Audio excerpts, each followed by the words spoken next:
तो आप सभी का स्वागत है फिर से एक नए वीडियो में। तो आज के क्लास में हम लोग क्लास 10 साइंस का very very important question answer देखेंगे जो डायरेक्ट आप लोग के प्री बोर्ड एग्जाम में देखने को मिलेगा। तो चलो हम लोग वीडियो को स्टार्ट करते हैं। तो हम लोग समय नहीं गवाते और डायरेक्ट क्वेश्चन आंसर देखने का प्रयास करते हैं। तो फर्स्ट क्वेश्चन में दिया गया है कि उच्च कोटि का पॉलिश किया हुआ कांच का पृष्ठ कहलाता है, क्या कहलाता है? तो एक का राइट आंसर क्या हो जाएगा? तो ये दर्पण हो जाएगा। ठीक है, क्वेश्चन नंबर 2 देखते हैं कि 30 सेंटीमीटर फोकस दूरी के अवतल दर्पण के फोकस पर एक वस्तु को रखा गया है। ठीक है, तो प्रतिबिंब का दर्पण से दूरी है क्या है? तो ये डबल हो जाएगा, यानी कि 30 सेंटीमीटर दिया है तो इसका हो जाएगा 60 सेंटीमीटर, राइट आंसर। ठीक है, क्वेश्चन नंबर 3 देखते हैं कि एक अवतल लेंस की फोकस दूरी 20 सेंटीमीटर है जो इसकी क्षमता क्या हो गई? ठीक है, तो 2 डायोप्टर हो जाएगा या -2 डायोप्टर हो जाएगा या 5 डायोप्टर हो जाएगा, तो -5 डायोप्टर हो जाएगा। ठीक है, तो 3 का right answer option number D is the right answer. ठीक है, क्वेश्चन नंबर हम लोग 4 देखते हैं कि अवतल लेंस में आवर्धन बराबर होता है। ठीक है, तो इसका राइट क्या आंसर हो जाएगा? तो 4 का राइट आंसर क्या हो जाएगा? तो आप सभी का तो ऑप्शन नंबर क्या हो जाएगा?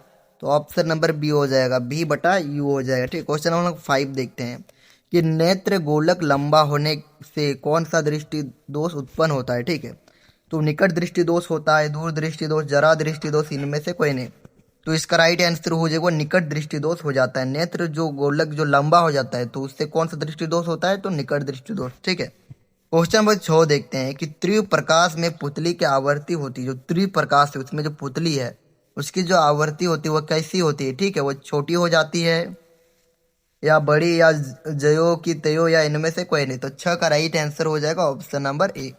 जब हम लोग प्रकाश में देखते हैं अपने आंख से जो पुतली है तो हम लोग का उस समय बहुत ज़्यादा लाइट जो होता है, जैसे कि सूरज का धूप हम लोग का आंख में आता है तो हम लोग बहुत छोटा देखते हैं कि नहीं? तो इसका राइट ही हो जाएगा छोटी। तो इसको आप लोगों को समझ में आ गया तो इस वीडियो को लाइक करें और सब्सक्राइब करें। ठीक है, तो क्वेश्चन नंबर 7 देखते हैं कि निम्न में से कौन सा मात्रक एम्पीयर ए के बराबर होता है? तो एम्पीयर ए के कौन सा मात्रक बराबर होता है? तो क्वेश्चन नंबर हम लोग को 7 में पूछा जा रहा है, तो क्या हो जाएगा? तो कूलम सेकेंड हो जाएगा, जूल कूलम हो जाएगा या जूल सेकेंड, या इनमें से कोई नहीं। तो 7 का राइट आंसर आप सभी का जो वो हो जाएगा वो कूलम और सेकेंड हो जाएगा। ठीक है, तो 7 का है। क्वेश्चन नंबर हम लोग 8 देखते हैं, यदि 1 ओम के 10 प्रतिरोध समांतर क्रम में संयोजित हो तो उनका परिमाण प्रतिरोध होगा। ठीक है, तो 8 का जो राइट जो आंसर आप सभी का हो जाएगा ऑप्शन नंबर डी हो जाएगा। ऑप्शन नंबर डी में क्या देगा? तो 1/10 ओम हो जाएगा। ठीक है, क्वेश्चन नंबर हम लोग 9 देखते हैं कि एक क्षैतिज सीधी तार में धारा की दशा पूरब से पश्चिम की ओर, तार की ठीक नीचे स्थिति बिंदु पर चुंबकीय क्षेत्र की दशा होगा। ठीक है, तो 9 का क्या हो जाएगा? तो उत्तर से दक्षिण हो जाएगा या दक्षिण से उत्तर हो जाएगा, पूरब से पश्चिम है, इनमें से कोई। तो 9 का राइट आंसर हो जाएगा उत्तर से दक्षिण इज राइट आंसर। ठीक है, क्वेश्चन नंबर 10 देखते हैं कि पृथ्वी ऊर्जा का मुख्य स्रोत क्या है? जो पृथ्वी जो ऊर्जा है उससे का मुख्य स्रोत क्या है? तो वो कोयला है, जल है, लकड़ी है या सूर्य है? तो इसका राइट आंसर हो जाएगा वो सूर्य है। ठीक है, जैसे कि हम लोग पृथ्वी का जो ऊर्जा मिलता है पृथ्वी में, तो कोयला से ऊर्जा मिल सकता है, आप लोग इस समझ सकते हैं। तो ऊर्जा तो नहीं मिलेगा पृथ्वी को, जल से भी ऊर्जा नहीं मिलेगा, लकड़ी से भी नहीं मिलेगा, लेकिन जो सूर्य है उससे हम लोग को पृथ्वी को जो है वो ऊर्जा मिलता है। ठीक है, तो इसीलिए राइट आंसर 10 का हो जाएगा option number D. Question number 11 देखते हैं कि Zn+CuSO4 arrow ZnSO4 plus Cu किस प्रकार की अभिक्रिया हो रही है? मतलब इसमें जो क्या किस प्रकार का अभिक्रिया हो रहा है? वो संयोजन अभिक्रिया हो रहा है या वियोजन या विस्थापन या अवक्षेपण प्रक्रिया हो रहा है? ठीक है, तो 11 का राइट आंसर हो जाएगा ऑप्शन नंबर सी, ये विस्थापन अभिक्रिया हो रहा है। कौन सा अभिक्रिया? तो विस्थापन।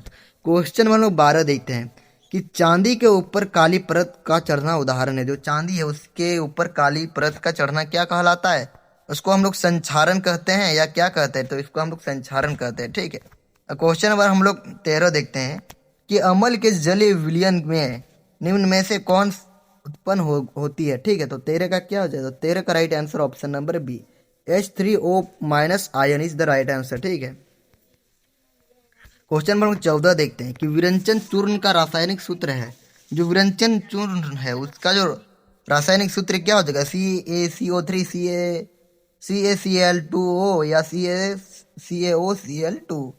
ऑप्शन नंबर डी में दिया गया है CaHCO 2 ठीक है। तो 14 का राइट आंसर आप सभी का option number CaCO Cl2 is the right answer, ठीक है। क्वेश्चन नंबर 15 देखते हैं, निम्न में से कौन सी धातु सर्वाधिक तन्य है? कौन सी धातु?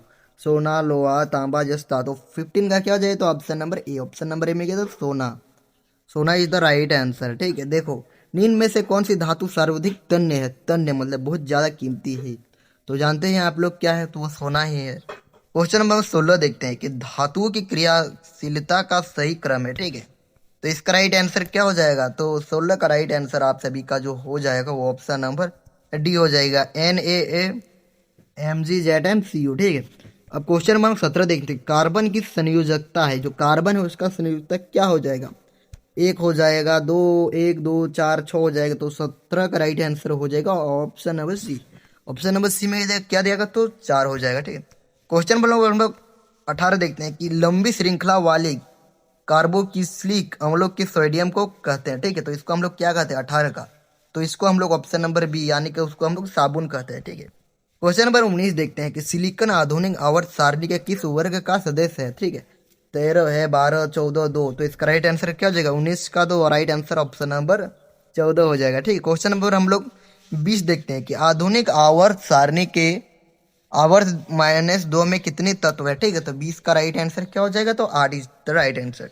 क्वेश्चन नंबर हम लोग 21 देखते हैं कि विषम पोषी जीव अपने उत्तरजीविता के लिए प्रत्यक्ष परोक्ष रूप से आश्रित रहते हैं, ठीक है। तो 21 का राइट आंसर क्या हो जाएगा? तो ऑप्शन नंबर डी।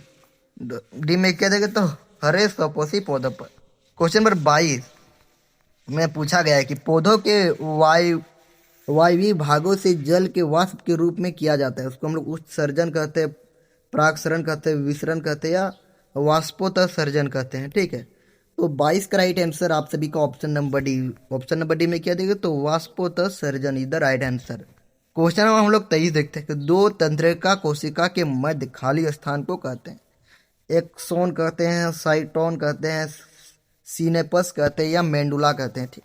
तो 23 का राइट आंसर सिनेपस इसको कहते हैं, ठीक। क्वेश्चन नंबर 24 कि मानव में बुद्धि के लिए चतुराई का केंद्र है, जो बुद्धि में जो चतुराई का केंद्र है वो क्या है? तो 24 का ऑप्शन नंबर ए हो जाएगा, सिरिचम हो जाएगा, ठीक है। सिरिचम is right answer. Question number 25 देखते हैं कि अंडाणु निषेचित होता है, ठीक है। तो इसका राइट आंसर क्या हो जाएगा? 25 का right answer option number D हो जाएगा। ऑप्शन नंबर डी में क्या देगा है? तो फेलोपियन नलिका में, ठीक है। क्वेश्चन नंबर 26 देखते हैं कि नर युग्मक तथा मादा युग्मक में संयोज बनता है, तो युग्म नज हो जाता है अंडाणु या शुक्राणु या बीज, तो क्या हो जाएगा? 26 का ऑप्शन नंबर ए युग्म नज हो जाएगा, ठीक है। क्वेश्चन नंबर 27 देखते हैं कि अवशेषी अंग का उदाहरण है कर्ण पल्लव की पेशिया या पुछज से रुकाया हो जाएगा, निषेचक पटल, या इनमें सभी। तो इसका राइट आंसर इनमें सभी, 27 का डी। क्वेश्चन नंबर 28 कि किसी जीव के विशेषक पर किसका प्रभाव पड़ता है, ठीक है। तो इसका राइट आंसर जो हो जाएगा केवल पृथक डीएनए में का भी होता है और केवल मात्रक डीएनए का भी, तो right answer C is the right answer, ठीक है। क्वेश्चन नंबर हम लोग 29 देखते हैं कि ओजोन परत का अवक्षेप करता है, तो वो हो जाए क्लोरोफ्लोरोकार्बन। अब क्वेश्चन नंबर हम लोग 30 देखते हैं कि विश्व में सबसे तेजी के साथ घटता जा रहा है, तो प्राकृतिक कौन सा है? तो अभी विश्व में जो क्या सबसे तेजी से घट रहा है वो वन है, मतलब jungle is the right answer. तो आप लोगों को इसका सब्जेक्टिव वीडियो चाहिए तो आप लोग कमेंट करें, और इस वीडियो को आप लोग कम से कम 100 लाइक करें, तभी मैं आप लोगों के लिए सब्जेक्टिव वीडियो बनाऊंगा। तो जय हिंद, वंदे मातरम।